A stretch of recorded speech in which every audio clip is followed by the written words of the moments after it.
যে যত টাকা তুলতে পারবে তার জন্য তৃণমূল। তৃণমূল মানেই টাকা তোলার মেশিন। নবগ্রামের তৃণমূল বিধায়ক কানাই চন্দ্র মণ্ডলের এক বিস্ফোরক মন্তব্য ঘিরে তোলপাড় রাজ্য রাজনীতি।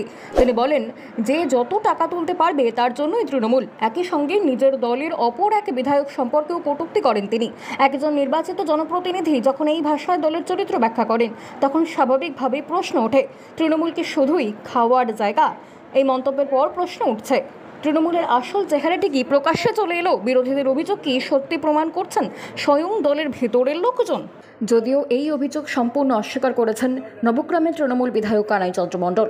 তার স্পষ্ট দাবি, তার এই ভিডিওটি এআই দ্বারা নির্মিত।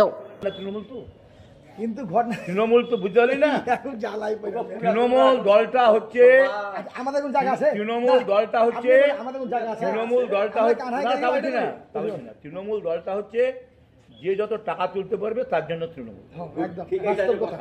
এইটা তো তৃণমূল, দেরি হবে কেন? কিন্তু এবার এই দলে ঠিক আছে, আমাদেরকে ভোটের সময় যেমন ইউজ করলো, জাকিরকে বলছে জাকির গান নিয়ে হাঁটতে পারে না, গান নিয়ে হাঁটতে পারে না। জাকির, জাকির তুমি কেমন আছো? আমি খুব ভালো আছি। সুজা হয়ে দাঁড়াতে পারে না সারা, টাকা আছে, সুজা হয়ে দাঁড়াতে পারে না সারা। একটা লোকে ভালোবাসে, কাকা ভালোবাসে বলে বাড়িটা করি, না কবে ছেড়ে দিতে পারি? এত তোকে বুঝতে হবে কেন? প্রথমত হচ্ছে যে আমি সেটা দেখেছি এবং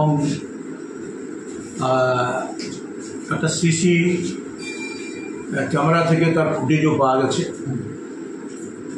ষড়যন্ত্রমূলকভাবে কোথায় এই ষড়যন্ত্র হয়েছে তারও ফুটেজ আমাদের হাতে আছে। সমস্ত ঘটনাটা হচ্ছে ষড়যন্ত্রমূলক এবং ফেক ঘটনা। আজকে রাজ্য সরকারের ভাবমূর্তি নষ্ট করার চেষ্টা করছে বিরোধীরা বিভিন্নভাবে। জননেত্রী মুখ্যমন্ত্রীর ভাবমূর্তি নষ্ট করার জন্য একটার পর একটা ষড়যন্ত্রে লিপ্ত। আরজিকর, সন্দেশখালী, লাস্ট হচ্ছে দেখলেন আমাদের ওয়াকফ আইন, যেটা দৃঢ়ভাবে বলেছেন এনআরসি এমপিআর হয়নি, এটা হবে না। ষড়যন্ত্রমূলকভাবে বিরোধীরা চক্রান্ত করে একে ভাবমূর্তি নষ্ট করার চেষ্টা করে সংশোধন দেখেছেন আপনি। একইভাবে আমাদেরও ভাবমূর্তি নষ্ট করার চেষ্টা করছে এবং সেই চেষ্টা কারা করছে তাদের ফুটেজ আমাদের হাতে আছে। এবং কিছু ছারপোকা আমাদের দলে ঢুকেছে, যেটা নিয়ে আমাদের বারে বারে মুখ্যমন্ত্রী বলেন পার্টির মধ্যে কিছু ছারপোকা ঢুকে পার্টিকে ক্ষতি করার চেষ্টা করছে, ক্ষত করার চেষ্টা করছে।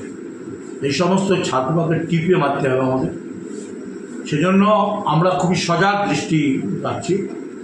আমরা সকাল থেকে সন্ধ্যা পর্যন্ত মানুষের পরিষেবা দেই, উন্নয়নমূলক কাজে থাকি।